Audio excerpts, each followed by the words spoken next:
Once upon a time, a lion lay asleep in the forest, and a timid little mouse came upon him unexpectedly and ran across the lion's nose. Startled, the lion laid his huge paw angrily on the tiny creature. Spare me, begged the poor mouse.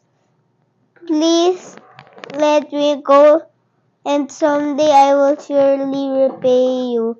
The lion was much amused to think that a mouse could ever help him. But he was generous and finally let the mouse go.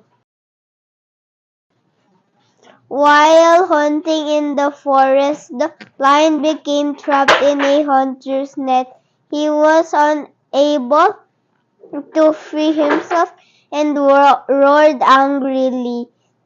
The mouse recognized the lion's roar, found him in the net, and freed him by knowing true.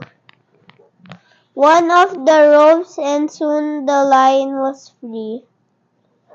You laughed when I said I would repay you, said the mouse.